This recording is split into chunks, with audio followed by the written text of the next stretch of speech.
Jharkhand high court में हेमंत सोरेन की गिरफ्तारी और उसके बाद ईडी रिमांड को चुनौती देने वाली याचिका पर आज सुनवाई होनी है। इससे पहले 12 फरवरी की सुनवाई के दौरान ईडी की ओर से मामले में जवाब दाखिल करने के लिए समय की मांग की गई थी, जिस पर कि कोर्ट ने आज की तारीख दी थी। बता दें कि कस्टडी में लिए जाने से पहले ही हेमंत सोरेन ने हाईकोर्ट में याचिका दायर कर गिरफ्तारी की आशंका जता दी थी। उन्होंने अदालत से यह आग्रह किया था कि पूछताछ के दौरान उनके खिलाफ कोई भी पीड़क कार्रवाई ना हो, लेकिन 1 फरवरी को यह कहते हुए हाईकोर्ट से समय मांगा गया कि उनकी गिरफ्तारी हो चुकी है और उन्होंने इसके खिलाफ सुप्रीम कोर्ट में याचिका दायर की है। हेमंत सोरेन की ओर से हाईकोर्ट को बताया गया कि उनके खिलाफ ईडी के अधिकारी वैसी शक्तियों का इस्तेमाल कर रहे हैं जो पीएमएलए में है ही नहीं। उनका कहना है कि लोकसभा चुनाव नजदीक होने की वजह से उन्हें टारगेट किया गया है।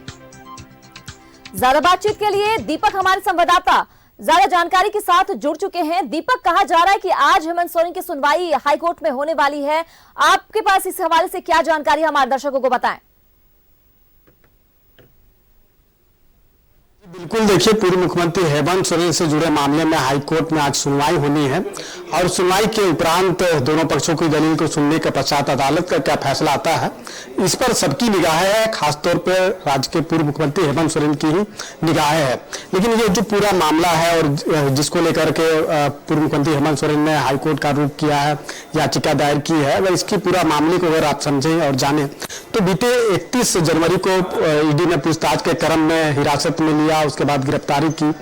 लेकिन गिरफ्तारी से पहले ही पूर्व मुख्यमंत्री हेमंत सोरेन के द्वारा झारखंड हाईकोर्ट में एक याचिका दायर की गई थी और जो समन उनके खिलाफ जो जारी किया गया था, पूर्व मुख्यमंत्री हेमंत सोरेन को ईडी के द्वारा जो समन एक के बाद एक 10 समन जारी किया गया था, उसको चैलेंज किया गया था और यह कहा गया था कि कहीं न कहीं जो समन जारी करके पूर्व मुख्यमंत्री हेमंत सोरेन की गिरफ्तारी ईडी करना चाहती है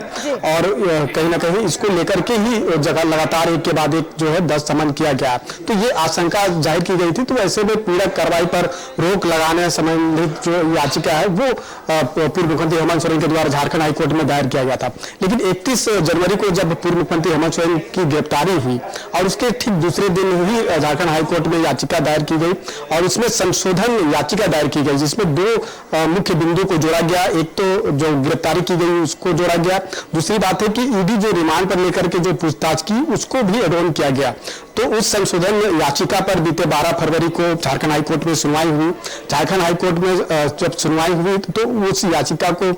जो है वो संशोधन याचिका को हाईकोर्ट ने एक्सेप्ट किया और उसके बाद आज की तिथि यानी कि 27 फरवरी की तिथि जो है वो विस्तृत सुनवाई के लिए निर्धारित की गई है। तो 12 फरवरी को आंशिक सुनवाई हुई थी और आज इस मामले में विस्तृत सुनवाई होनी है और ईडी को जवाब दाखिल कर देखा जाए कि हेमंत सोरेन की तरफ से कहा जा रहा है कि उनके तरफ जो पीएमएलए कोर्ट में जो शक्तियां नहीं होती है इस्तेमाल, वो उन पे किया जा रहा है और साफ तौर पे वो कह रहे हैं कि चुनाव की वजह से उनको टारगेट किया जा रहा है। अगर हम हाईकोर्ट में सुनवाई की बात कर रहे हैं तो क्या टाइम मुकर्रर किया गया, कितने बजे तक सुनवाई होगी, उनके वकील की तरफ से क्या कुछ दलीलें रखी गई है? दीपक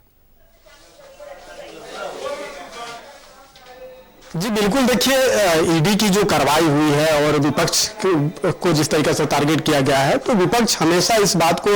जो है वो सवाल लगातार उठाते रहे हैं कि कहीं ना कहीं एक साजिश के तहत, एक षड्यंत्र के तहत जो है वो ईडी काम कर रही है। तो ये आरोप जो है वो विपक्ष के द्वारा हमेशा लगाता जाता रहा है और जिस तरीके से पूर्व मुख्यमंत्री हेमंत सोरेन की गिरफ्तारी हुई और गिरफ्तारी के बाद से ही लगातार जो है इस तरह की चीजें सामने जो है खासतौर पर निकल कर आते रही है, चाहे जेएमएम की बात करें, कांग्रेस की बात करें या फिर अन्य जो दल है, वो लगातार कहीं ना कहीं सीधे तौर पे जो है वो आरोप यह लगाते रहे हैं ईडी पर कि वो कहीं ना कहीं दुर्भावना से ग्रसित होकर के इस तरह की कार्रवाई कर रही है। लेकिन ईडी अपना काम करती है और अपना काम कर रही है और जिस तरीके से 2 मुख्य बिंदु को हमने कहा भी कि जोड़ा गया है, चूंकि पहले जो हेमंत सोरेन के द्वारा जो याचिका दायर की गई थी उसमें समन को चैलेंज किया गया था कि वो समन जो है असंवैधानिक तौर पर जो है उसे जारी कर करके जो है कहीं ना कहीं गिरफ्तार करना चाहती है, तो पीड़क कार्रवाई करने की जो अदालत से वो मांग किया था। लेकिन 2 मुख्य जो बिंदु को जोड़ा गया, जैसे ही गिरफ्तारी हुई उसके बाद गिरफ्तारी को चैलेंज किया गया और समन जारी करने के बाद गिरफ्तारी हुई और उसके बाद जब ईडी रिमांड पर लेकर पूछताछ की तो उस ईडी रिमांड को भी चैलेंज किया गया। तो ये संशोधन याचिका को जब हाईकोर्ट ने एक्सेप्ट किया और उस दरमियान जब सुनवाई हुई 12 फरवरी को, जब आंशिक सुनवाई हुई तो हेमंत सोरेन का जो पक्ष रख रहे हैं सुप्रीम कोर्ट के वरीय अधिवक्ता कपिल सिब्बल ने पक्ष रखा और झारखंड हाईकोर्ट के जो महाधिवक्ता राजीव रंजन ने पक्ष रखा है और एडिशनल सोलिसिटर जनरल जो ईडी की तरफ से पक्ष रखा है। तो आज भी जब झारखंड हाईकोर्ट में सुनवाई होगी तो हेमंत सोरेन की तरफ से कपिल सिब्बल और महाधिवक्ता राजीव रंजन पक्ष रखेंगे और ईडी की तरफ से एडिशनल सोलिसिटर जनरल पक्ष रखेंगे और दोनों पक्षों की दलील को सुनने के पश्चात अब झारखंड हाईकोर्ट का क्या फैसला आता है इस पर तमाम चीजें निर्भर करती है। लेकिन जरूरत है कि थोड़ा हमें इंतजार करना पड़ेगा, क्योंकि जब तक फैसला नहीं आता है तब तक अब ये देखने वाली होगी कि हाईकोर्ट की तरफ से क्या कुछ अहम फैसला आता है। हालांकि हमने देखा कि जब से गिरफ्तारी पूर्व मुख्यमंत्री हेमंत सोरेन की हुई है, तमाम कार्यकर्ता हो या फिर आम जनता हो, वो लगातार पूजा पाठ करते हुए नजर आ रहे हैं, आंदोलन सड़कों पर करते हुए नजर आ रहे हैं। लेकिन फिलहाल इसका असर तो कुछ भी जमीनी हकीकत पर नजर नहीं आ रहा है। अब आज फिर से हाईकोर्ट में सुनवाई है, अब देखना होगा कि क्या कुछ इसमें फैसला हेमंत सोरेन के हक में होता हुआ नजर आता है। तमाम जानकारियों के लिए दीपक बहुत बहुत शुक्रिया, आगे भी आपसे अपडेट लेती रहूंगी।